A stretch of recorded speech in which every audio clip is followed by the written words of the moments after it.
right, we are live. Hi, Brad. Hey. How's it going? Hi, Patrick. How are things in New York this week? Good. Chilly this morning, about 35 degrees. So we're starting to get that kind of mix between wants to be snow and wants to be rain. Yeah, so you get well, you probably belong to an indoor club there, I'd imagine, where you play, right? Yeah, we're pretty much indoors now. There's still a few nets up outside. So if it's 50 degrees and sunny, you'll see people outside. But for the most part, we're Yeah, moving in. I used to live in Oregon, and we had indoor courts as well and so forth. So it's one of those Nice. things. It's kind of cool. But yeah, we have a lot of stuff that we want to go over today. Again, this is Pat with Racket String Tips, and we have Brad, who's an MRT and professional hitting partner for pros, and he has his own string business there in New York. So we're just going to I kind of have a list, and I'm just going to run through some of the things that we want to go over today. We'll see if we can get through them all. I know a lot of times our conversations kind of go off topic a little, and we just have a lot of really just stuff that comes, that just comes randomly, but it's just fun stuff to talk about, right? So some of the things I do want to I kind of go over. I want to talk about what are some of the must-have strings in your arsenal for stringing. And I kind of narrowed it down to 10 must-have strings. Okay, so we can review what you got on your list or what you can remember, and then I'll kind of go over some Sure. of the things that I have on my list for that. Yeah. We can talk a little bit about retailing and what kind of selection of strings you should have, for your players. A little bit about stenciling. What's the benefit of doing that for your own customers? A little bit about labeling rackets, keeping a stringing log. What's that look like? How do you do it? Sets versus reels. Should I be buying reels? Should I be buying sets? What's the benefit and cost benefit on those? Discounts as far as oh wait, that's something else. I'll go into that later.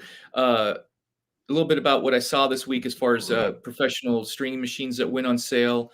A little bit about bagging rackets and the environmental impact of that, using that plastic and stuff. And we can kind of talk about that a little bit, where we've seen that, what the benefits are, and are people still doing it? And those are just some things. I mean, I know there's a few things I think that you talked about this week that you wanted to also bring up. Do you want to say those now, or do you want to just hold on to that and we'll kind of go as we Well, go? just on my end here, I've been playing with different kind of string tension meters, just so I can kind of keep track of how the string, the tension maintenance is going after I string a racket for clients. I had been using a manual one that you just kind of put between the cross and the main, and you kind of turn the dial. But recently, I discovered an app, and I've been using an app on my phone that uses a tone from hitting whatever. It could be a pencil, a pen, the back of scissors, and it reads the pitch and gives you a tension. So that's kind of the latest one that I've been using. So I thought if you wanted to talk a little bit about that and any ideas you had, or what you do, if you do anything. Well, that's a really good point, because in my hand, I just was able to find this. I have one of these little mini computerized. It's called the Mini STT, and it's actually a German component. And I got this recently. I haven't experimented with it too much, but it's the same kind of concept, right? It's Yeah. just in a device that you put on your racket so that you can have a reference tension. And we'll kind of talk about that a little bit and Sure. stuff. But yeah, let's get right into it.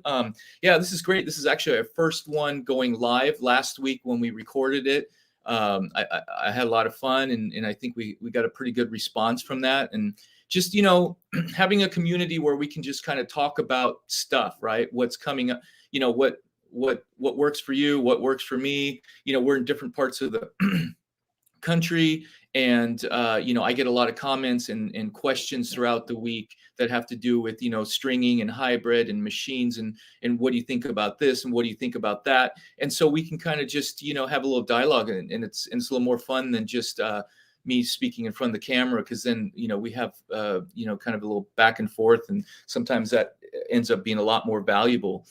I did a stream last week with Herb Bard, he's out there in Texas and he strings mostly college, and he's a self-taught stringer. I haven't posted it yet. I'm still working on getting that posted, but we had a really good conversation. And, you know, he also likes to give back to his tennis community in whatever ways he can. You know, there's a lot of juniors there, and there's a lot of folks that are, you know, underprivileged kids and stuff like that. And so what he does is he strings a lot of rackets for free.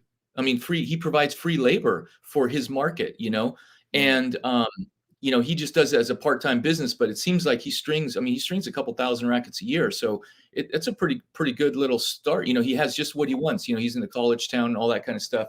But Yeah. giving back to the community, and he has like a nonprofit and all those kind of things. And I was thinking, for a lot of players who are looking at trying different strings, even they're not sure, you know, they're using something that works, right? But when you switch to something else, there's that cost factor, because you have to now think about, like, all right, I'm gonna have to pay $20 or whatever it is to have this racket strung.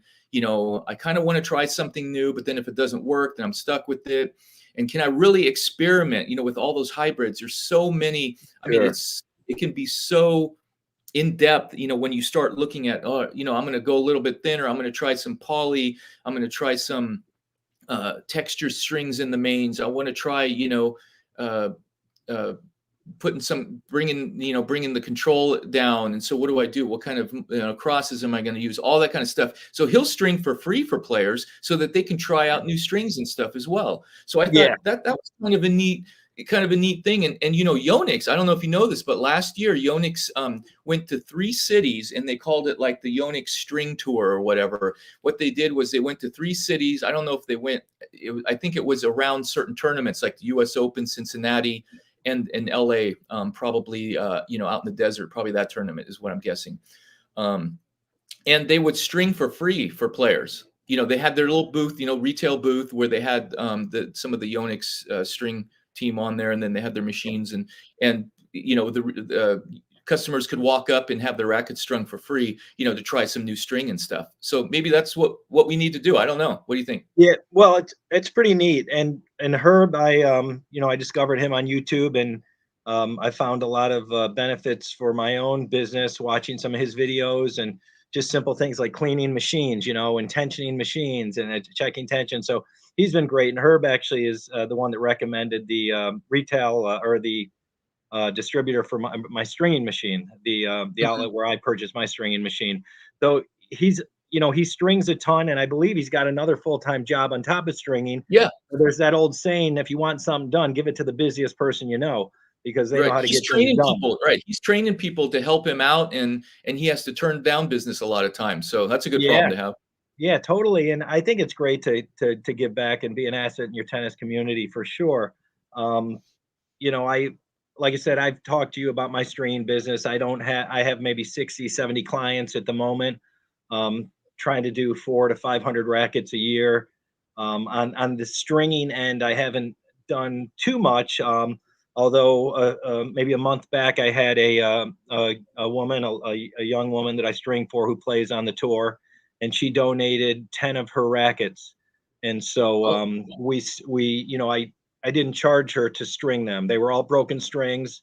And I said, you know, we'll take care of this, and we won't charge you for this, and we'll get them back out to the community. So doing a little something like that is, you know, I'm happy to do that. And then you put in your, you know, basic nylon string. You're not putting in a good multi-filament or a, you know, a top end string when you're donating them. So you're putting in whatever, you know, a thin gut of some sort. And but I think that's a great idea, to you try to know, find ways to help out. yeah, you know, and as you were saying that too, I was thinking, like, you know, as long as it's a win-win for both sides, you could even do it if you're starting out stringing, or you're just trying to get your foot in the door in your community. You know, you could go to a tournament. I mean, you got to be careful, because obviously if there's other stringers and, you know, they're charging $20 and you come aside and go, hey, I'm going to do this for free.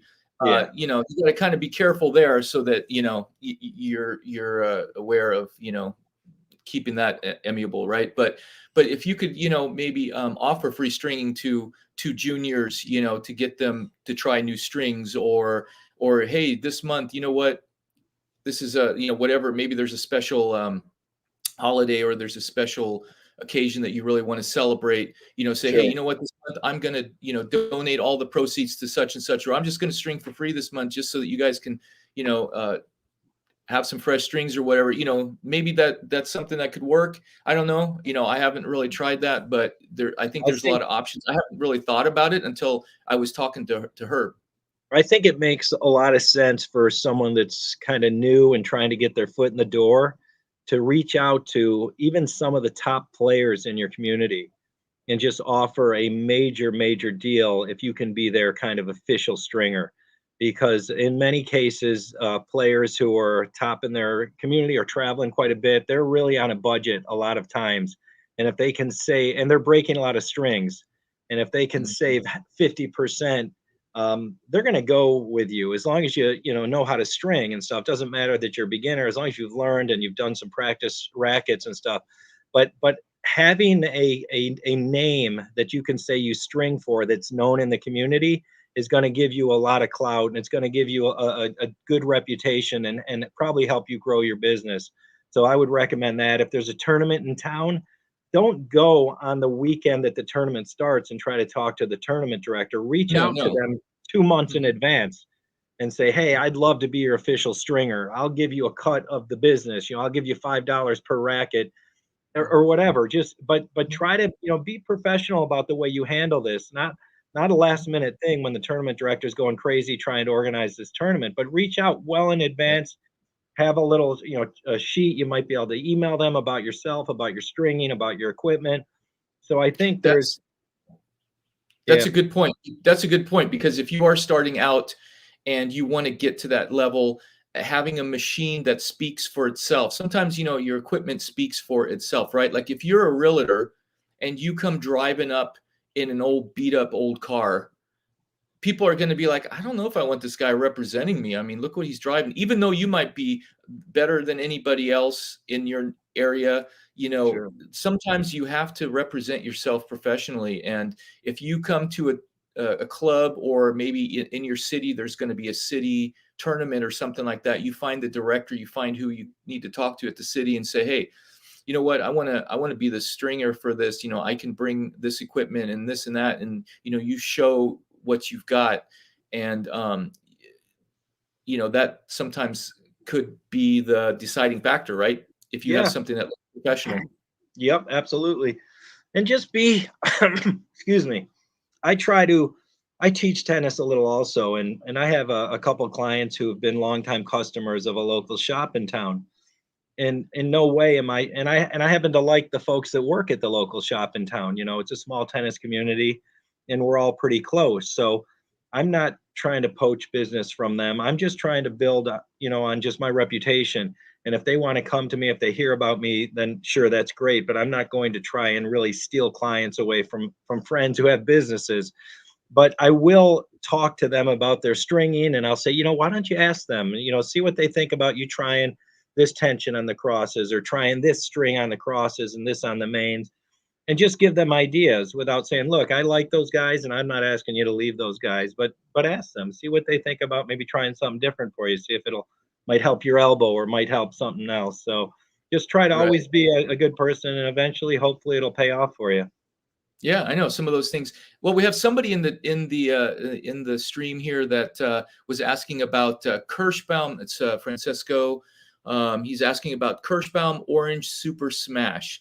Now, I've in the past I've used Kirshbaum. I don't know. Do you have any experience with the Orange Super Smash? I don't. I have the Kirschbaum Orange Max Power, Okay. Okay. but it's funny. I don't actually have much experience with that string.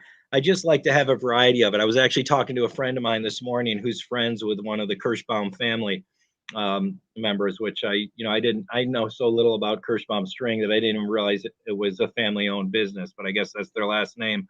I don't know much about Kirschbaum. I know it's popular over in Europe, right? It's a European string, but I haven't done much stringing with it at all. So unfortunately, I don't. But maybe he can tell us a little bit about it. I don't. I know. Do you know And much? actually, you know what? I was thinking about something else when you're talking about that, because I was like thinking about, like, you know how in the US here we have certain go-to strings, right? That people know. And they Yeah, know these strings because these are the ones that are promoted by the large companies. You've got your Wilson, core strings. You've got your Luxilon core strings. You've yeah, got your Prince. You've got your Head. You've got your now Solinco, right? I mean, they're yeah, making a bigger market in the US sure. market.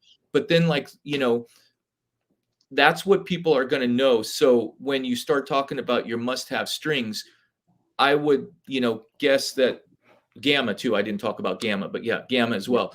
Those are strings that you're going to have in your arsenal, your must-have for those people who come to you and say, "Hey, this is what I'm playing with. This is what I need, right? This is what I yeah, want. Do you have it?" Right? And then once you get those players, and you get a certain amount of players that are looking to experiment, try other strings, then your expertise as a technician, right, comes out, where you go, well, you know what? I've got MSV, or I've got some Kirshbaum strings that have a lot of similar properties, but number one, it might be less expensive, or it might have some other component, to it that sure. that's going to be valuable to try out. But normally, you're not going to hear about, as a player, or as your customer, you're not going to always hear about a lot of those strings, because you're not in that market, and you just don't know, because you're not going to find it in the tennis magazine when you're looking through the pages. You're going to find Wilson, you're going to find Head, you're going to find Vocal. Right. Absolutely. I have a wall of string behind me, and some of them I've never touched. But there's going to be that day where someone has tried every string and they just love trying new combinations. And we're going to get to this Kirschbaum and we're going to try it. Oh, And maybe they'll love it and I'll get some yeah, more. So I yeah. try to And keep the core. And then I also have a lot of extra for those that just love trying new strings. but I guess there will be one thing I'll talk about Kirschbaum here. My first experience in Kirschbaum was probably at a professional tournament, because when you go stringing on tour, you got a lot of those European players and clay court players, and just they bring their own packets of string, and you're looking at it sometime. And it was the super spiky. It was called Kirschbaum Super Spiky. I don't know if you've heard of that one. That is a gnarly string, man. It is the roughest string I've ever strung. I mean, it's like it just about chars on your finger when you're stringing it. Mm, I sometimes use my string straightener. I've got one here that I can show you. I just happen to have one laying here. When you're straightening strings in the string sure. bed, you've got a tool like that. And everybody Yeah. needs to have a tool. Babolat makes them. There's a few other companies. I'll try to put some links in them in the stream later on at the end. But that's a tool that we all use, right? Because you're straightening it as you're going along. And sometimes I would even use that to help pull the strings through with that super spike, because it is really a rough string. No And kidding. I could Yeah. I could see, put that thing in your mains, and then put something else in the crosses. Now, things are probably not going to last that long, because that thing is just going to bite into any string Yeah. that's in there. But that was my first experience with Kirschbaum, was using super spiky, or I think it's called spiky, not super spiky, but yeah, it's called Kirschbaum spiky, I think is what it's called. Okay. But yeah, so that was my first experience. But yeah, I stick, I'm a creature of habit many times too, so I guess we can get into, since we're talking about string, let's talk about some of our must-haves. Now, before you go into yours, let's break, like, I broke mine down into four kind of categories, right? You've got your natural gut, Yeah. you've got your polys that you got to have, then you have your multi-filaments that you got to have, and then whatever else synthetics, maybe for budget, or Sure. just a good monofilament, with whatever kind of wrap you're going to have in it. I don't know. Not all synthetics are going to be monofilament, but I just mean solid core, I guess. The Yeah. solid core synthetics. Sure. So I'll let you go. And then let's see what we got. All right. Well, my top strings are based on what I'm putting in people's rackets that I string for. For example, like in some of my research, I keep a list at my house when I string it, and this is a list of probably within the last year. And of the top 50 players in the world, this is on the ATP. 28 of the players use Luxilon. All right, so I looked more into Luxilon. 9 players use Babolat, 5 players use Wilson, 5 players Yonex, 3 players Head, 3 players Technofiber, 2 players Solinco, and 1 Signum, Signum. I've never used that. So I kind of look at this, and even though I'm not teaching a top 50 player in the world, I like to have what's on tour, because you're eventually going to get someone who wants to try something the pros are using, right? So I've got Mm-hmm. ALU power, right? So I've got ALU Yep. power. A lot of guys use ALU power. Djokovic uses that, right? And, Mm-hmm. with his natural gut. So I try to keep strings that the pros will use, and for even Raducanu, when she won the U.S. Open, what string is she using? So I want to make sure that I have the string that she used, because she's so popular right now. People love to try things that the pros use. It's just, that's why they're paid so much money, right? Because people want what they have, what they use. And that's what Mm-hmm. endorsements are all about. So for Right. myself, my biggest top selling string is probably the Hyper G by Mm-hmm. Solinco. Mm-hmm. It's really popular with the college kids, the good high school players. I'm putting it into some adult players who've really started to like it quite a bit. Also the Tour Bite by Solinco.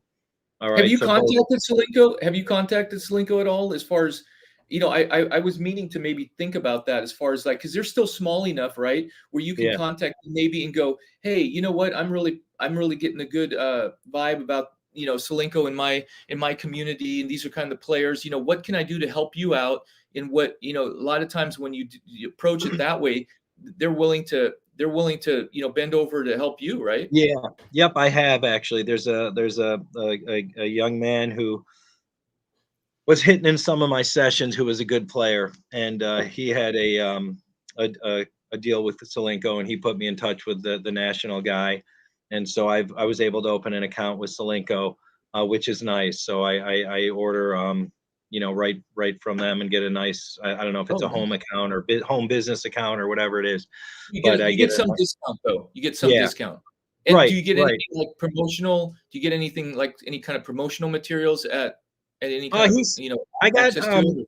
some T-shirts and things like that, and I get those were I got some complimentary T-shirts, and I get I get a list of items I can purchase at a good discount, racket bags or really anything that they sell, whether it's hats, shirts, wristbands, Mhm.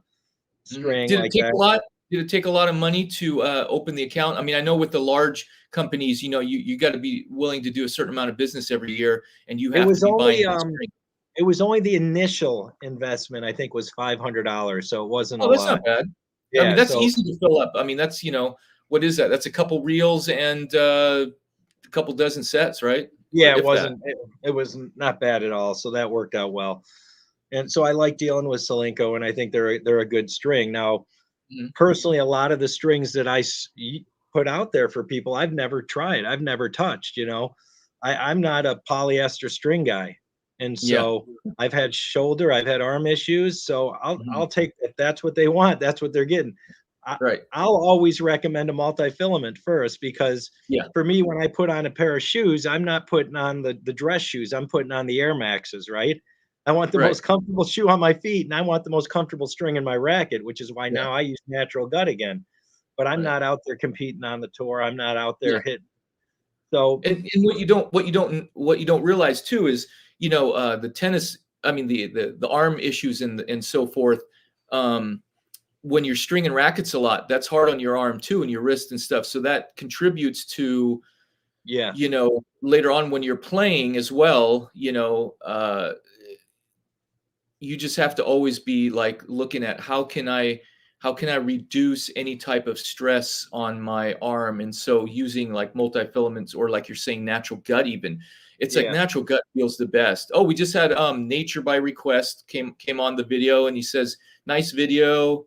Had a little smiley face there. So yeah, thanks for watching. Yeah, we're kind of excited about having our first live yeah, stringers hangout, because we just don't see anything quite like this. So it's like, you know it's just kind of fun to have a little bit of interaction and stuff. But yeah, aside from that, one last thing I wanted to say about the Solinco thing was, like you're talking about them maybe giving you a T-shirt, and that's another thing too. Like when you got a small company like that, you can say, hey, you know what? I want to put my name, because when you're on the court, a lot of times people don't know that you string. Well, you can create your own maybe string or T-shirt. I did that one time for my yeah, business. I had, so when I'm out playing or I'm at the club or whatever, people can see that. Oh, you got a string shirt. Oh, is that you? Oh, yeah. So, it's kind of a promotion, right? And even if yeah, you want to get together with somebody like Slinko, where they have T-shirts, and they go, hey, you know what?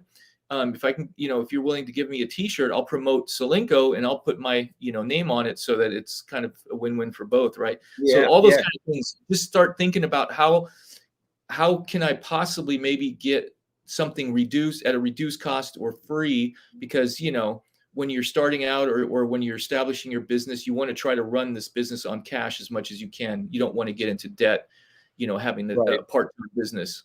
Absolutely. Yep. And the USRSA, you see the banner behind me here, United States Racket Stringers Association. They have a little shop where you can purchase things. I have some patches that say certified master racket technician that I had sewn on the outside of my warm-up suit. So when I'm teaching lessons, I've got looks like a sponsor patch on my arm, and a few people No, have I didn't asked know me that about it. patches. Yeah, No, I they're didn't know great. that patches. I should get one of those for my. They're That'd be kind of. fantastic. I've had a number of people who asked me about them, and we started talking about stringing, and it's just a good way to really talk about the importance of stringing. And everyone's always, what racket should I go? What racket I should get? Well, let's talk about what should go in the racket.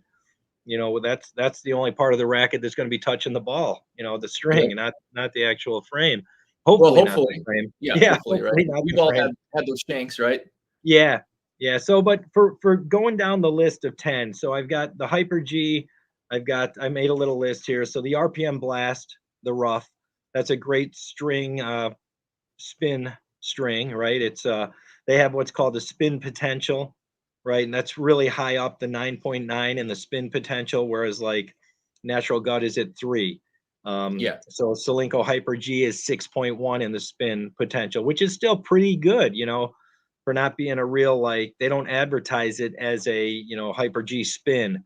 But and I use Gamma Glide, which is strictly a cross string that is to help with the snapback. So a lot of people that are looking for spin, this Gamma Glide is really awesome. The mains move across it, and when the it releases, it kind of snaps right up and kind of glides right across the strings. So that Gamma Glide is really popular in the crosses for people that are looking for top spin. For the multi-filaments, you've got to have Wilson NXT, and I love Technofiber X1 biphase. So I have both those. I think they're both great strings. Man, NXT is so expensive, $22. I mean, whenever I'm talking about prices and stuff, I'm talking about what you're buying it for at like Tennis Warehouse. I'm not talking about getting it wholesale or whatever, but Right. $22. It's like, I know. Yeah, I just bought a reel actually. I just did buy a reel. So did you get a benefit from buying a reel as far as the cost wise? I paid $200. I think that's a great deal. So what's 200 divided by? I think I'll get 17 out of it because it stretches so much. Yeah, 16 and a half. Is it 16. 660? Yeah, Is it 660? 660. Yeah, that Yeah. would be 16. Yeah, 16 and a half. So if you're doing, hybrids, that half is valuable, right? Right. And so, because sometimes the reels come in these really obscure sizes, and you're like, well, I can't use that extra 17 feet, so it doesn't really Right. matter, But But yeah, I yeah. mean, I guess what, $20 times 16 is 3. Well, 16 times 10 would be 160. You got it for how much? 200 Yeah, for NXT? that's Yeah, right. that would be a really good price then. Yeah. Because I could see Sensation being around that price, and that's only a $10 string, $9 string. But well, that's Yeah. great. Yeah, NXT is a solid core. Sorry, I'll let you go on with the rest of them. No, that's okay. But yeah, so I was happy to get that. I got the X1 biphase. I do have the Wilson Sensation because it's a great string, and if people are really wanting to save a little money, it's a really good arm-friendly string that I can get for $8-9 a set. And it's So crisp. It's a little crisper. right. It's not as elastic as the Yep. NXT. So and then if you want something a little bit softer than NXT or X1 biphase, I've got like Yonex Rexus, which is a newer string. Whereas the string stiffness for, let's say, Wilson NXT 16 gauge is 174.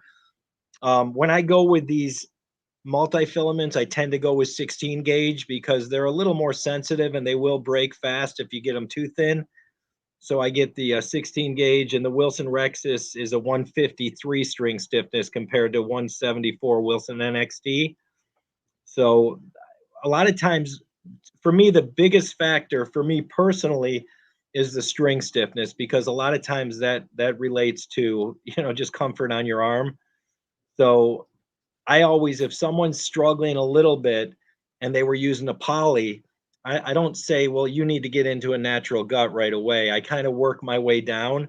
Whereas you get into natural gut and you're down to like 89 or 90 in the Mhm. strict string stiffness category Yeah. compared to, 200 plus for polys. And then you got your 170s for the NXT, 160 if you want to go with a real thin gauge. And then you can work your way down to 150 to 130. And then once you get into natural guts, you're just super soft. And for teaching tennis, feeding balls a lot, it's a really comfortable string to have in your arms and stuff. So, And not, we're talking a lot about, string stiffness and so forth. And I think for a lot of people, they might not exactly have a clear picture maybe of what it is that we're talking about. I don't think we really have time today to maybe like really unwind that. But gotcha. really what that'll be for another video or in a chat or something like that, in the future. But really what it is being able to there are studies and there are uh, I'm drawing a blank. Not studies, but there's Tests. testing. Yeah, there's tests done on string, and they're all done in a very comparable, very in a lab-like environment where you can replicate and you conduct the test the same way with every type of string, so that you can Yes. actually have a comparative number. Okay. And so that way you can figure out what strings are stiffer, what strings have more string spin potential, which Yes. strings, have more elongation, which strings lose tension quicker. And Right. it's all done, uh, through the same study, so that every time new ones come in, it's the same standard, so you can really do comparisons. And so Yeah. then we can figure out if you want a stiff string that is in a certain category, then this is what you got to take. But there's always trade-offs, right? You got the Yeah. performance versus durability, and playability versus spin, and there's all sorts of different ways that I you can read, look. I think I was reading, I believe it's 4G by Luxilon is like right around 300 for string stiffness. Yeah, And I it's like know. I 40. because I did a video on that. I actually did a video on Okay. that, and I laid out all of them, as far as, in different categories, and I did that, and I kinda made a little chart where I, said, "Okay, this is the stiffest string, this is the least stiffest," and then I also was looking at string, at tension loss. I mean, some of these polys that you think, "Oh, yeah, this is a great poly, I'm gonna go play with it, but it's fairly expensive," it could lose 40% Well, I think within. 4G was 47% tension loss. I mean, we 47. don't realize that, right? A lot of Right. times. It's like, you just spent 35, $40 on getting this racket strung, and oh yeah, it feels good for maybe a week. And then you've lost that 40% by then, or close to it, right? And it's gone. I I mean, love the pros don't people that care. want it strung at 55 and a half. And I'm like, okay, well, as long as you're playing your set the second I take it off the machine, because 2 hours later it's going to be 53 and a half, and tomorrow morning it's probably going to be 52.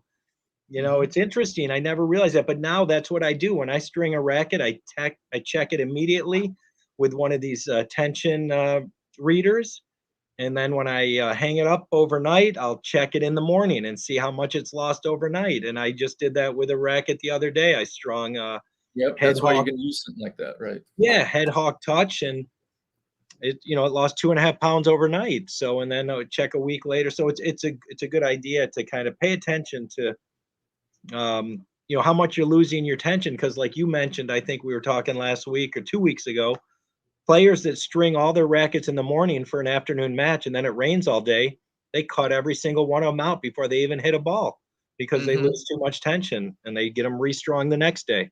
Mhm. Yep. They So, 'cause they like that certain feel, and when you are, uh, as a technician too, when somebody comes to you with a string and they go, "I like the string, but, I lose so much, I lose all the performance out of it so quickly." Well, then you can go to your database, or you could go to your yeah, list of all of the strings and go, "Well, you know what? Here's something comparable as far as a lot of other characteristics that you're looking for, but it loses tension a lot less. And so yeah, let's go with that." Because when you start looking at multis too, right? they're in the range of usually 20 to 15%. If you can get Right. a multifilament that only loses 15%, you're doing great. Natural gut, I think it's about 12, 13%. I forget now. Yeah, the But one I looked at this it's morning was best. 13%. Yeah, that's the best, obviously, right?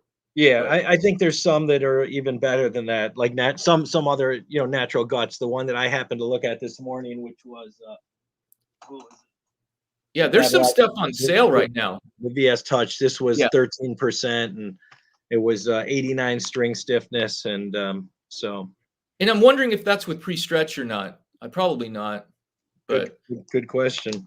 because that makes a big difference, because I think you could get less string loss with the natural gut if you pre-stretch, right? It takes out a Yes. little bit of the elongation of it. It'll make Yeah. it a little crisper, but you're going to lose tension a lot less. And Yeah. we could talk all day about pre-stretching and the benefits to that and stuff. But I mean, Right. I've pre-stretched poly at tournaments before. It doesn't go very far in the machine, but it Right. does. 40 poles, you're gonna stretch a little in there. Yeah. And that's why those constant pull machines are so important, right? Because when you're pulling a string, it's always pulling that elastic out. You release the clamp and it's gonna pull. And many times when you see it moving a little bit, oh yeah, it's pulling some of this out. Does that count as an extra pull when you pre-stretch on a machine? You know why how a machine?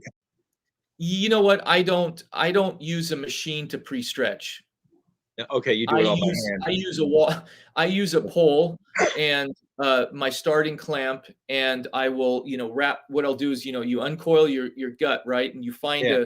a pole, usually a round pole, right? I mean that makes a pole, right? Not a Right. you want it to, and I then do you the have same thing. a towel, right? Then you put a towel around it, and then you wrap the string around it, and then you have your starting clamp, and you put about 40 pounds of pressure, right? You're pulling. Yeah. You plant yourself really well, and you do 2 or 3 pulls, and then when you drop the string to the ground, it should uncoil, right? It should be fairly straight, and all the coils should be out of it. And that's how I pre-stretch, because the machine, I've had most of the people I've talked to about it don't use the machine to pre-stretch. Okay. I can't give you a real definitive reason as to why at this moment. I think something with that double polling and yeah, it's something I guess that I need to look into that a little bit more, because I really don't. Sometimes you just use something because you know it, and that's what people told you, and you really can't defend why you do it. And Yeah. this is one of the reasons. I happen to do both. I do the pull, like you said, and I'm Yeah. always afraid. And you use a starting clamp in each string, right? You clamp each string end Yeah. of the string. You kind of lean back. I'm always afraid it's gonna fly out of there, and I'm gonna fall back with it. Yeah. And I'm Well, that's also why you got to really plant yourself. You got to plant Yeah, yourself so you that plant doesn't yourself, happen. Because that's and then embarrassing. I drop it, and it mostly uncoiled. It's certainly not coiled like it was. But then when I get it on the machine, I do that little extra 5 or 10%, and I figure it just gets it a really good pre-stretch and stuff. But Yeah. Again, I haven't studied it that much, nor do I string natural gut for too many people. Occasionally, I'll get someone who will want, the Federer or the Djokovic string job, and so we'll do Well, you should try on your own, since you play with natural gut. Try it both. Try using try one time pre-stretching it with your hands, and then one time try it the other way only, and then you can kind of compare to see which one feels crisper, or which one feels like it has less of a, because watching the machine pull and then release and then pull again drives me nuts. I Just agree. because I just want it to pull the string so I can clamp. Yeah, I do too. And the reason I don't like to do it only on the machine is because it's so coiled. I'm worried it's going to kink somehow. You know what I mean? So Oh, I yeah. like to do it on the pole just so it's not so finicky, and so Yeah. it just reduces the risk of a kinkage. Yeah, you have to take more care when it comes to natural gut, and that's like a whole nother, that's like Yeah. a whole nother video or a whole nother discussion we could have, because that, once you get experience with it, I would rather string with natural gut all day long, just because it's so smooth and it's just so, Oh yeah. it's just so nice, but yeah, speaking of natural gut, there's a lot of good stuff out there. I mean, not just the Wilson, that has it has a nice coating on it, not just the VS, which we all know is the premium gut, but like what was it, Pacific? There's a couple that are on sale. I mean, Vocal has some gut that's pretty decent. I know there's some on sale right now. I don't know if it's Pacific or another company. Who was it? What's another one that? Yeah. Clip, KLIP Yeah, is Clip's got a sale, I think Tennis Warehouse or somewhere. I think it's down to like 20. Man, what is it? $28 or I just something. found. I just once in a blue moon, and again, this was for myself. I have all the natural, I have several natural guts. I have Wilson, I have Babolat's, but for myself, I'm not using natural gut at that cost for myself. No way. So I found a seller on eBay who was selling some, and his prices were so cheap, I didn't believe that it was natural gut, but he assured me it was. So I ordered it, and sure enough, it was beautiful. It was, but it's not packaged, right? I mean, it's individually it's packaged. It's individual. I can show you. It's yeah, because I think I saw that one, because I think he must have a bunch of it, because I saw that, right? Yeah. So this is it's worth trying, huh? It's worth trying. It's, what is that, like $15 a set or what? Yeah, $15 a set, 40 feet, 15 gauge of Tornagut, and it is soft. It stretches. It smells like natural gut. It breaks like natural gut. And I mean, for myself, this I'll do, but I wouldn't put a $40-$50 natural gut in my racket. No way. Yeah, I mean, that's less, right? That's less than NXT right there for you. I mean, right. this last week on eBay, there's been some crazy. I mean, you have to consistently go on there. I mean, but like a reel of 660, I think it was Luxaloo Power or something like that for $135 or something like that. I'm like, what? I'm looking to make sure that it's it's new and everything. And then there's been some stringing machines on there. And remember last week I told you about that Biardo that went on there, and then it sold like within 24 hours, but then it popped up again. So the guy must have not paid for it. And then another guy was selling a Star 5 and a Babolat, but those sold within a couple hours, right? So things like that do come up. And I was talking to her when I did my interview with him. We were talking about the difference between the Biardo and then the Biardo Lite. And initially I was thinking, oh man, maybe the light wouldn't be a bad idea. But then when I found out a little bit more about the clamps of that, I just wasn't too thrilled about having to do a little turn with the clamps. But that's for another day. But yeah, so man, we're still on the strings. We're 42 minutes in, and we're still talking about our strings. It's fun though. We get off on these conversations. We could just keep going for hours, man. We should do an 8-hour marathon sometime. Yeah. Okay, so what else you got? You I think you gave most of your I pretty much ran down my list, but like I said, those are my 10, but I have probably 40 different kinds of string behind me. Right. So they all have their purpose, right? And then they all have their purpose. And because many times when you go into a tennis shop, right, they've got tons of string and they have everything from a certain line. That's because they have to fill in. If you have to buy a certain amount of string every year from Wilson, you're going to fill in with everything. And even though you might not really think that, that's one string is really that great, you just carry it all because, that's what you do. Right. Right. Sure. Yep. And I may sit on this for a while and it's fine, but I think eventually I'll put something new in for someone and they like it and we'll stay with it and stuff. So, I don't know. It's fun, and occasionally you'll get someone who had something in their racket and they'll say, I don't need this if you have anything close. And then sometimes you'll get someone who said, absolutely not. I only want 17 gauge in this exact string. And so I don't even try to talk them into it. I said, well, you can give me a few days, or if you want to get it yourself. But usually it'll work out. Whatever they want, I'll give them. Yeah. And you kind of learn based on your clientele, right? You start learning who in your market, because the market's going to be different in Atlanta than it's going to be in Florida, than it's going to be in California, and a lot of it too could be based on the type of courts, right? The surface and the humidity, the weather conditions, the harsher weather conditions and all that. So I think all that plays into it as well. But I think my strings aren't as far off as yours are. I've got, of course, Wilson gut, and of course Babolat VS, and then the clip. That's what I like.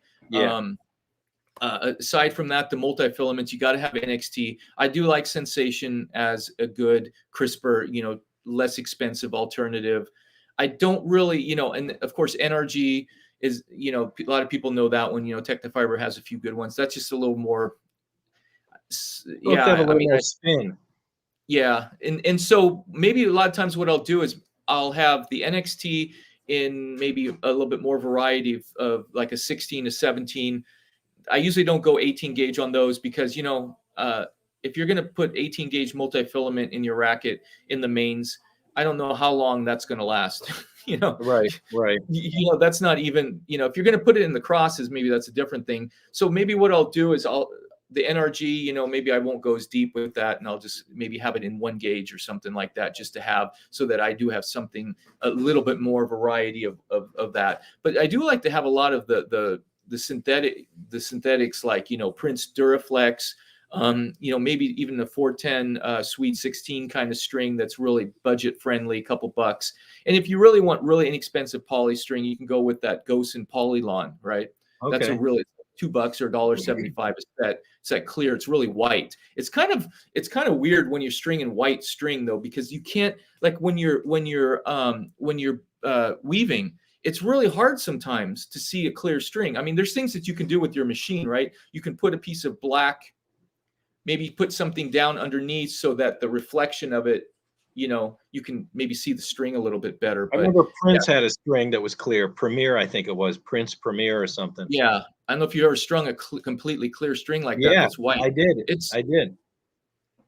It's kind of so I don't do too much with that because it's not really the greatest poly, but if you got to have some of those lower end where people are just like, I don't care what you put in there, just put something in there. And so that and then a couple other, maybe a little bit of Babolat synthetic, maybe even Excel. Or no, I mean just like a basic synthetic. Oh, just basic, just in that, I'm not too picky on with the different companies. There is sometimes when there's sales, like right now, there's some sales on some decent strings. Prince sale, on I think it's Tennis Warehouse that has a couple really good deals.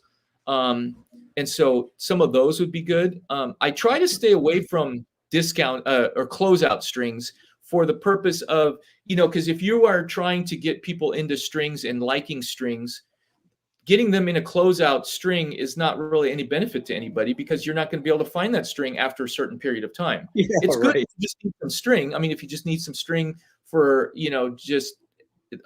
for people who might not, players who don't really care what you put in there, you just need something to put in a racket, or if you're practicing stringing, or if I'm, those kind of things. But you got to just be careful when you're buying closeout strings because they're being closed out because they're not going to be around.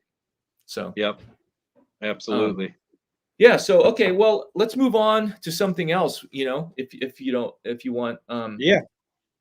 So one thing is about bagging rackets. That's kind of always been interesting to me because, before I strung for professionals on tour, bagging rackets was kind of like you didn't even know. I mean, you wouldn't even know about it, right? It just wasn't something that retailers generally did. You don't walk into. And what I'm talking about is, let me see if I even have my bags in front of me because I was going to show you.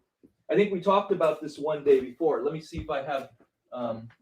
Man, I don't know. Do you have any bags handy there? Or I have one right here. Okay, because I can't. I had mine somewhere, but I can't find them right now.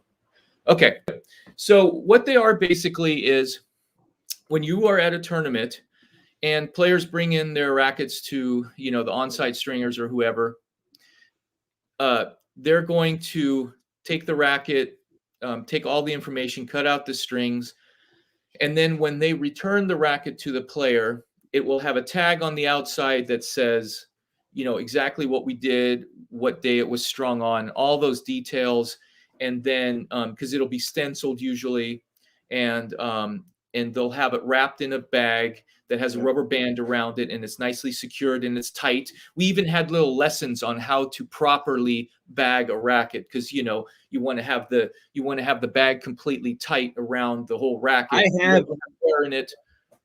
I have the bag that when I was with Serena and Venus that Jay did with Serena. Why don't I grab it and we can show what they wrote on for Serena's racket? Yeah, It's right perfect. here. Let me grab that. Yeah, that'd be great.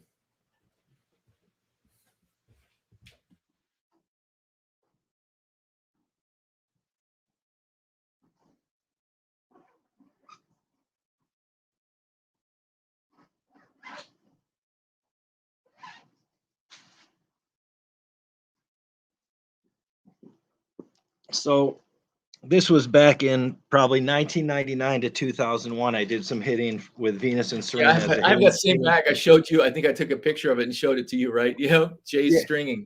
yeah. Woo, So this was we going this is back a Jay's long time. stringing.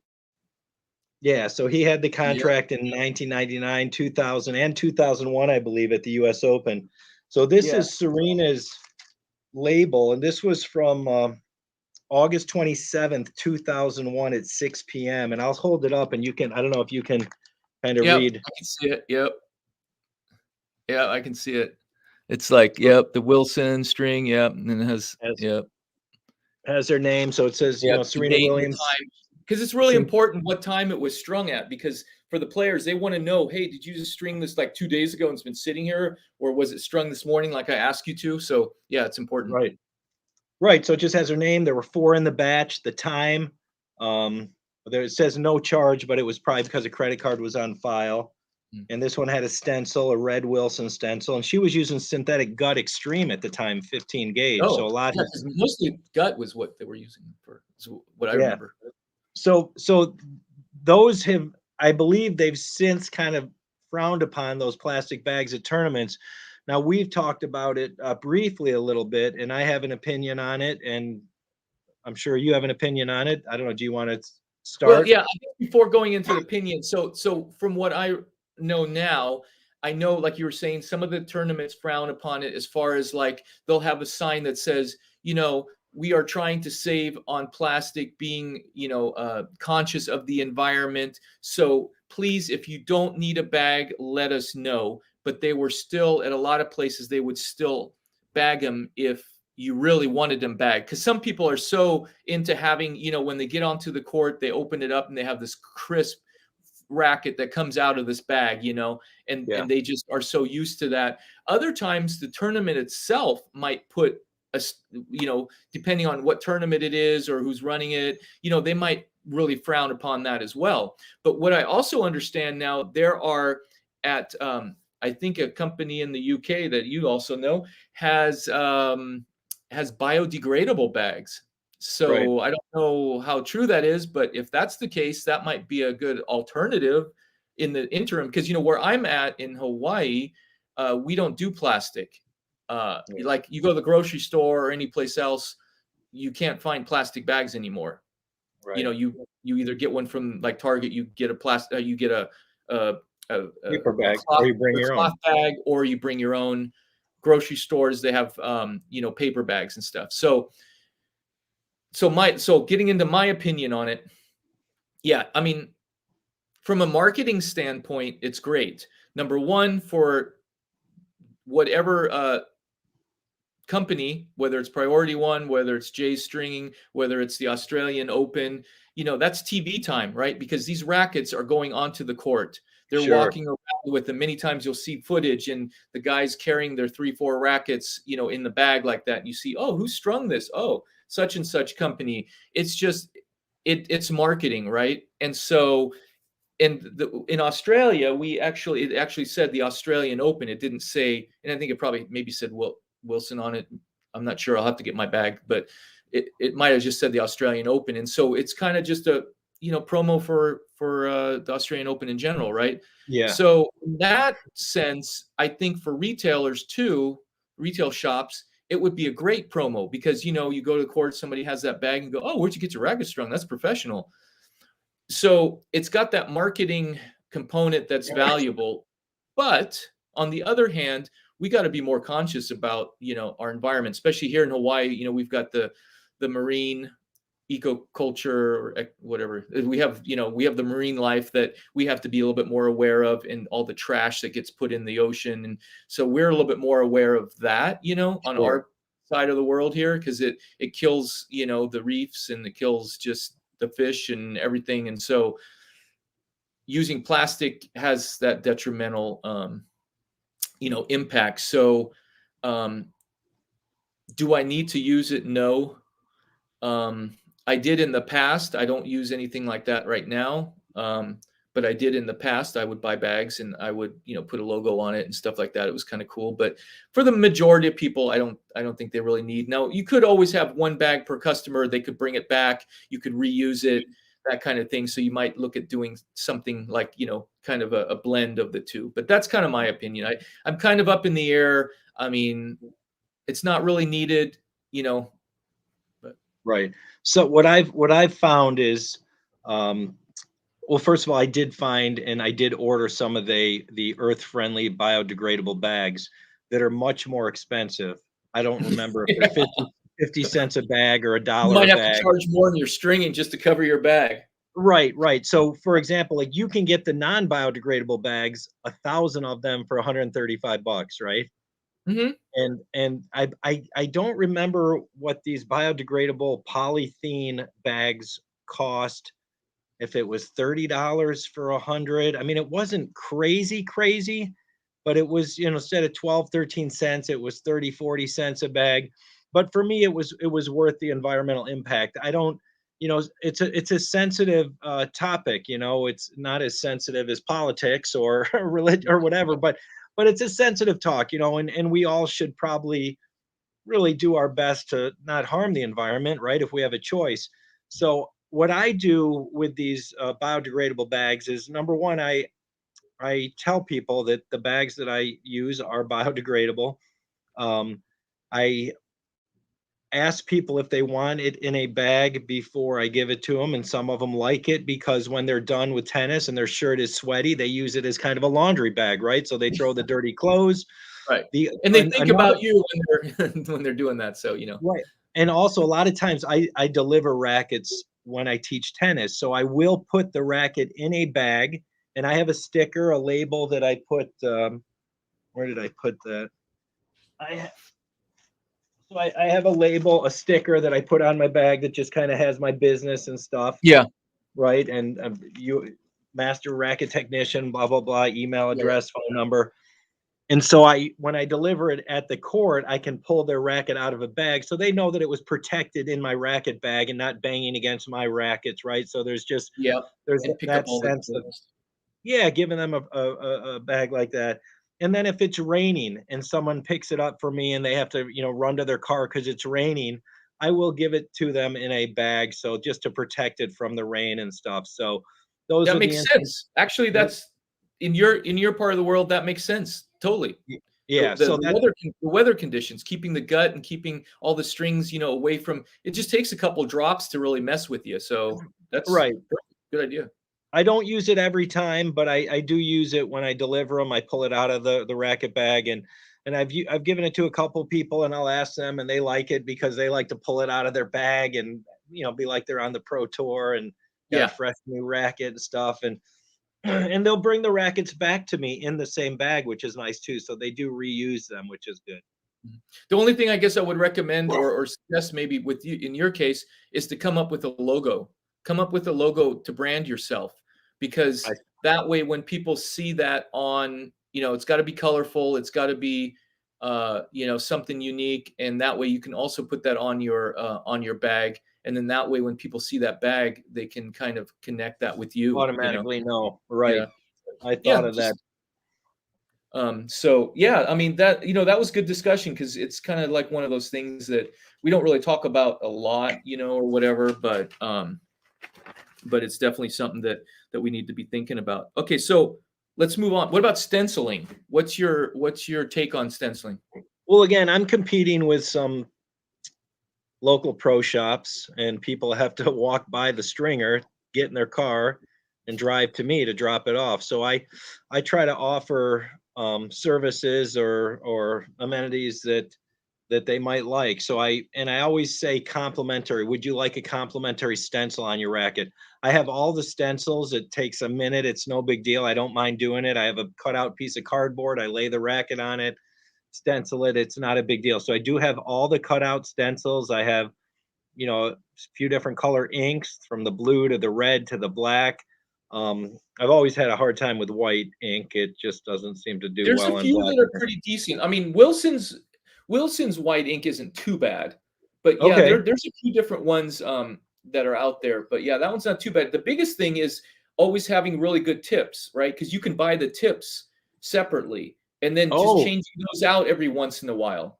okay. I And didn't know that. Yeah, because they can dry up. They can get messy. Sure. and that messes it up sometimes too. But I know what you mean with white. It's harder. It's been harder to get a good white, that works. And the thing is, you don't want to have your red get all like uh, where it starts to look kind of brown or Yeah. whatever. So you got to be careful with that. But it's a value added. The way that you approach it sounds like it really is that like, hey, I have a complimentary, Right. not just like, do you want it? Do you want a stencil? It's kind of like, hey, I have a, yeah. Right. Try just a little gesture. Hey, how would you like a complimentary stencil? No thanks, or sure, that'd be great. And also for people that um, use my inventory for stringing, if they have a grip that's a little dirty, I will also say, would you like a complimentary over grip? And so if they're using my string and helping me get rid of my inventory, I will offer that, and they like that a lot also. And so and that's you can buy grips fairly inexpensive over grips and stuff. So so that's how I kind of try to go above and beyond and make it worth their while to walk past the pro shop at the tennis And you know club. what? Actually, you could get your own, at least in the past, you could get your own logo or name put on the overgrip. I believe Jay, or I don't know if it was Jay's stringing service or another one, professionals that used to have their own overgrips. So No that would kidding. be a great, another, little promotional. Now the cost of that Interesting. might be a little, it's definitely going to be more than what we're talking about here for just buying a pack of 60 for, you know, 25 Sure. bucks or whatever it is. And Right. but there are those kind of, but that's a great thing as well, when you do that, because who doesn't want a new overgrip on their Yeah, I racket? just strung one for a lady right before we got on our call, and I Hmm. I gave her a complimentary overgrip. Right. And I think many people don't sometimes think about, really the importance of stenciling on another aspect is, on the tour, obviously, when a player gets paid or gets equipment for free, they're required to put that stenciling on there. And that's why it's such a big thing at the tournaments. And you have to get it right completely. I mean, you have to know, because sometimes there's multiple, in the past, there'd be multiple sponsors. It would be sometimes they'd have a string sponsor and a racket sponsor. And Mm, sometimes both of those, it used to be a problem with Babolat when they had double line, right? It's like, okay, so what lines do you put the double line in? If it's only Babolat, it would go between a certain place. If you had another logo along with the Babolat, then the Babolat would go a little bit different, right? And mm. so those kind of things, you always had those kind of things. And then it's like you had to make sure that the colors were right. And sometimes the players themselves want to put the stencil if it was like an obscure. I remember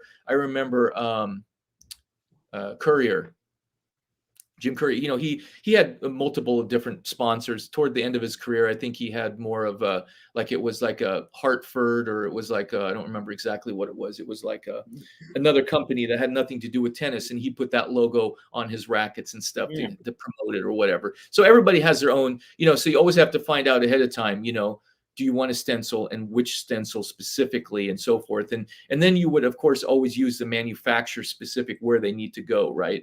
With Yes. the Yonex, they have two sizes, right, of the stencil, because you have one for the mid size, and Nine, then I think you have 90 one to for all. 99 and 100 to whatever. Yeah, exactly right. And you got to know that. And then you got to make sure it's done on the right way, right? So you've got to make sure you got the butt cap up when you're stenciling, so it's not backwards and all that. Because I've made those mistakes because Oh my usually God. at a tournament we would be the ones at a lot of the tournaments. The stringer is also the one stenciling, because it's a whole process, right? The racket comes to you with the string cut out, and then you have all the specs, and then you string the racket, you take it over to the stenciling, you do the stenciling, then you go get the bag, and you got to make sure it's dry before you put put it in the bag. Otherwise you messed up the, all that kind of stuff, right? Because you could really mess it up. And if you mess up a stencil job, you have to restring the whole racket. Well, you know what I did a few weeks ago? It was crazy. Is I strung a racket and put the wrong racket stencil on it, I and think I've done that. immediately realized it because I'd been doing so many of the other, and within 30 seconds, I had my rubbing alcohol on a paper towel, and it all came off. You try to get it off with water, but it came off and it looked brand new. And I shouldn't even admit that I did that, but, but I did it. Oh yeah, there's a lot of things we don't admit when it comes to stringing and stuff. But yeah, rubbing alcohol is like your best friend because it helps. You can use it on your machine. You can use it on cleaning the racket frame, and all that kind of stuff. That's like one of those tips that I talk about sometimes too and stuff. But yeah, that's funny that you say so. Yeah, those kind of things definitely happen. So yeah, I think there's definitely a value in stenciling. It's just you have to really have your inks. You have to make sure you get a good you get some red, white, black. There are some other obscure because there's always opportunity in everything in tennis, right? If you've seen those custom made stencils, right, you can get whatever your emoji, or you can get whatever other kinds of stuff, and so there's always those and stuff, kind of the fun ones that you can do, or you can create custom ones for the player, right? If it's a junior who's just like really likes to have all their individual stuff on there, you can have their initials or something, make their own, and then they can stencil their racket. So that's kind of cool, right? So and there's all that. I would say to your audience, or anyone that comes across this video that's stringing and starting out as a business, to be careful and never assume that your client is going to want a complimentary overgrip or a complimentary stencil, because some of them don't. That might be their favorite overgrip. They might have just won their biggest match with that grip. They might hate stencils. So don't do it without asking. And also, and be careful. Don't, I just strung, like I said, I strung a racket for a girl who's been doing pretty well, and she had some nice stickers from the US Open when they strung her racket. And I certainly, a lot of times you'll peel off an old sticker with intentions on, but I would never touch that. I'd keep that sticker on there forever, right? If she's not playing the US Open every year. This was one year she made it, and or it might have been Wimbledon. And but anyway, I just always check with the client first. Hey, would you like me to put a little label in there with the date and the tension? Sure. Would you like me to remove the old one? Just don't assume. That's a really good, thoughtful tip. I'm gonna have to add that to my tips, because really, at tournaments it's different, because you see the label. Sometimes you're like, oh, cool, this guy must have just come from such and such tournament, Cincinnati or wherever, and so you can kind of see where they just came from or whatever. But you're right. If you played somewhere and you had your racket strung from these same guys, and they put that nice label in there, you want to leave that in there. That's kind of the thing. So maybe we should end it today. If you don't mind, you want to end it on talking about labeling rackets, since we kind of preface it with that. So because labeling rackets, can be a detailed thing as well. Number one is, do we want to label the racket so that only we know what's on there, or do we want to label the racket so that the client also knows what's on there? So let's attack that question. And I have a reason why I'm asking that. Maybe you figured it out, but no, I'm not positive I know what you're saying. So you're saying put the string tension, put the date, the string. Certainly they know the tension and the string they asked for. Well, so what I'm saying is, do you want the client to know exactly what you did to the racket or not? Because what if, that client then next time goes somewhere else, and then the other stringer has that information? Do you care? Right. Does it matter? Do you want to keep some things proprietary? That's all I'm saying. Right. Good question. It's a really good question, because sometimes I'll get a racket that was strung in another shop, and that's what they use to tell me what to string it at. Well, I want it just like this.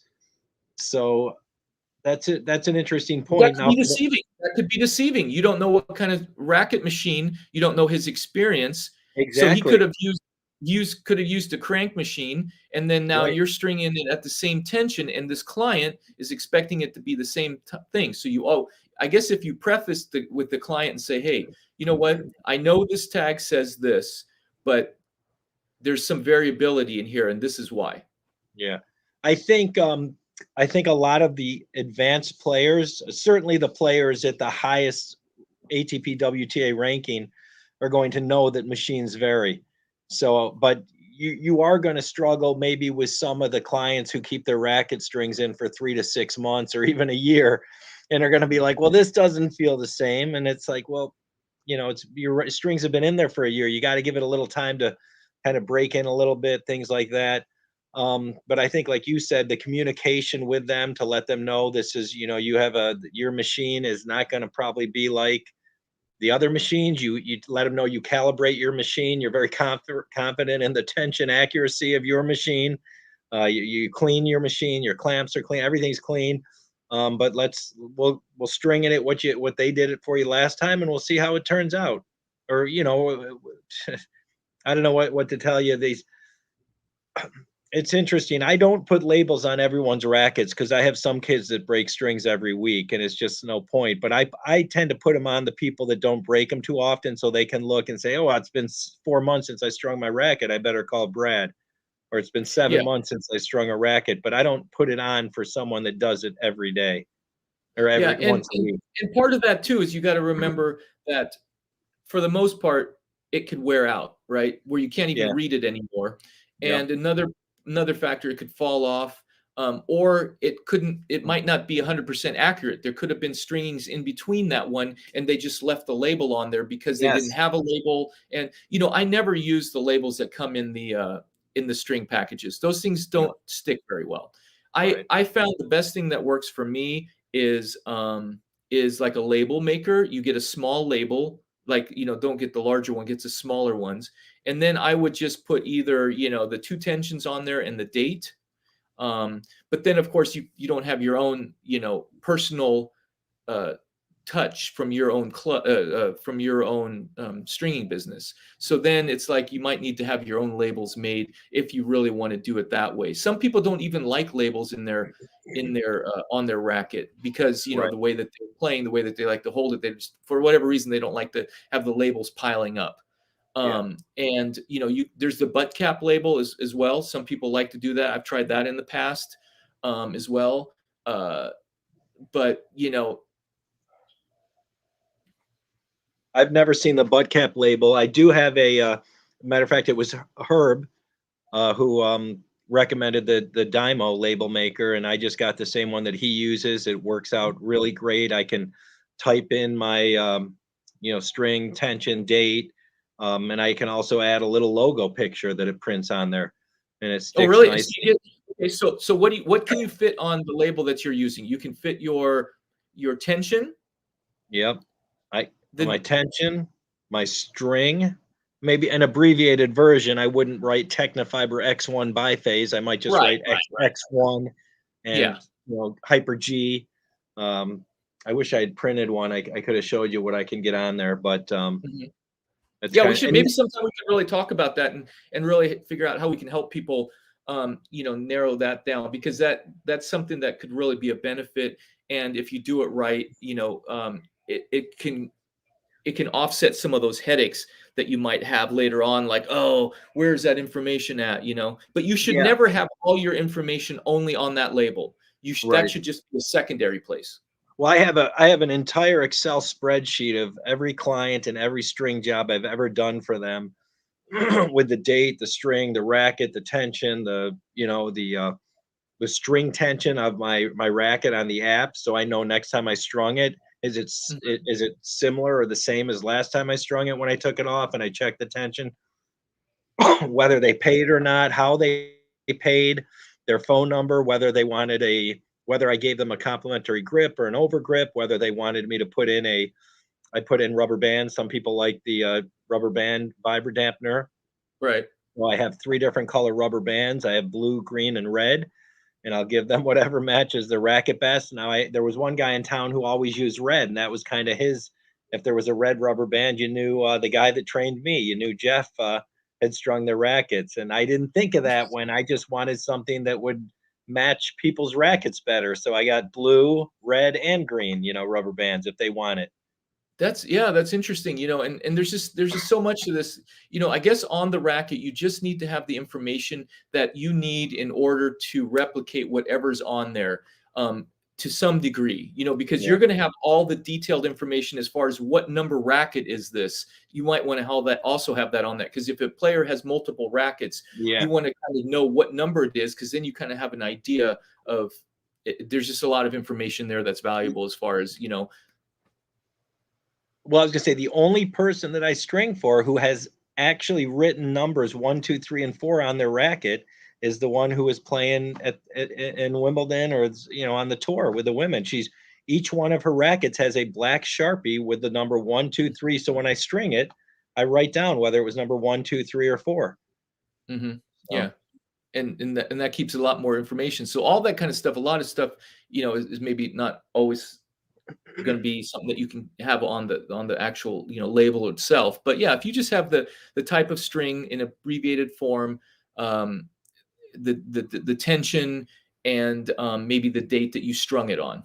You yeah, don't even need to have the year. You could probably just have the month, or whatever. And then in your database, you have the more detailed information. So when it comes back, then you have that information. Whatever you can fit, because you don't want to take up a label that takes up the whole throat of the racket. Because that just that's not gonna work. well, what I found is the first label that I ordered I felt a little narrow, and I was having a hard time fitting everything on the label. So I ordered the next size up, which is a little big, but the borders around it are a little wide.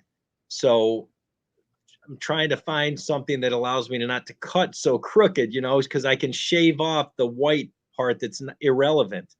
And so the big size works great to get all my information on, as long as I cut off the excess Oh, around gotcha. it. Yeah. So, I mean, like, yeah, all that kind of stuff is really, I was always thinking too about possibly using a barcode system.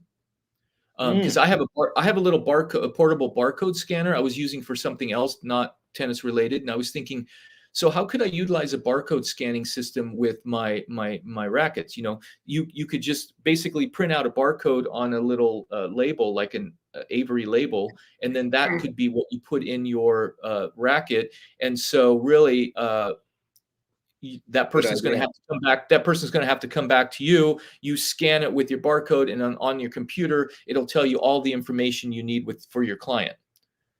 That's a great idea. Yeah, so we should talk about, I just got to figure out how to get that into a program, because I was using it with a different type of a program, to get my information. So now to bring it into a database for tennis, how could I do that? So if I Yeah, can figure that out, maybe we can bring that up in a future episode or something.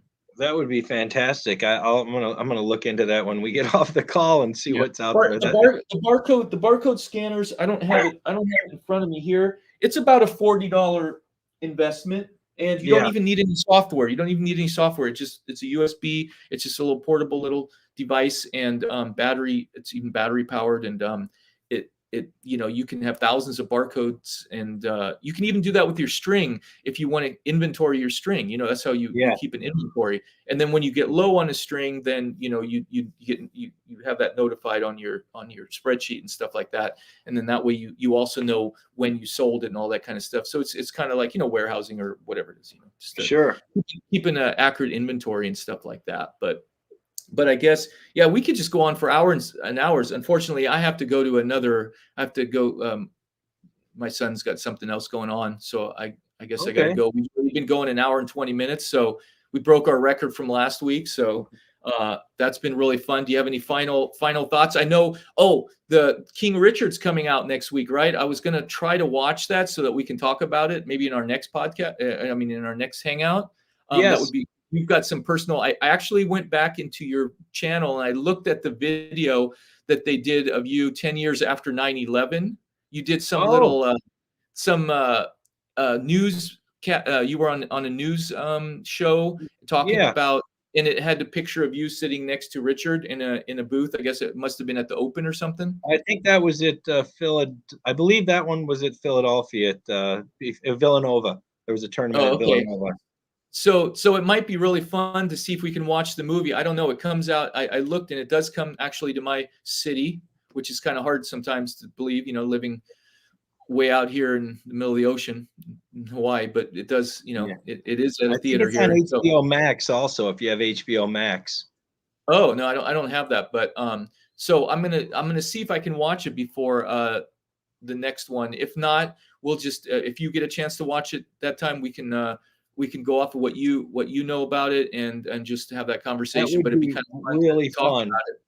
Yeah, it'd be That kind of would fun be because Will Smith. I mean, he does really good representations of other. I don't know what's called. He does really good role. biographies or yeah. Yeah, exactly, right, because he's done that in the past, and so this movie's going to get a lot of visibility, and it's going to get a lot of play. So hopefully it'll be up to what everybody's saying about it. So I that might hope be so kind of fun. too. And it's what's Yeah. interesting and kind of funny is that photograph that you mentioned of Richard and I sitting next to each other at Villanova during it was either that year or the year after. I was there in 99, 2000, and I believe 2001. But I think it was 2000, Will Smith's mother came to Villanova to watch Serena play. And so I got to meet her, and she invited a couple of us. Now Serena wasn't there, but we went to her house one night after the tournament and spent an hour at Will Smith's mom's house. And this was the night that the Academy Awards was going on, and Will Smith was hosting. And Uh-huh. he called the house while we were there, and I just got a real kick out of it because this is just a world that I really had Yeah. no business being in, and I just Right. happened to kind of get lucky and get this job as a hitting partner. But it was a really neat experience, and now here her son is playing Richard, who I'm a Yeah. huge fan of Richard, and really love the man dearly. He was great to me and my family in the years that I worked for him, and still to this day. So I'm excited to kind of watch it, especially because the girls have embraced it and are really supportive of this movie based on some interviews that I saw. So I think the family has gotten behind it. And so hopefully it'll be, I know I'm going to watch it with my kids. I think it should be hopefully inspiring and Yeah. kind of eye opening as to what they really went through to get where they are. But yeah, totally. We definitely need to talk about that, and I'm looking forward to watching that and stuff, and I'm looking forward to our next hangout. Yeah. So I guess we should just end it with that. Have a great have a great week and week, and we're getting close to the holiday season, so lots of festive stuff. I want to talk about all sorts of things dealing with tennis gadgets and holidays and Yep. just continuing on just these little stringing tips and stuff like that really I think we kind of talk about back and forth and I think come up with some good solutions and I think could be some valuable information for everybody out there watching. So hey, just Awesome. a fun place to hang out. So hey, Thanks, have a good week Patrick. and we'll see you You soon. too. Talk to you soon. Bye.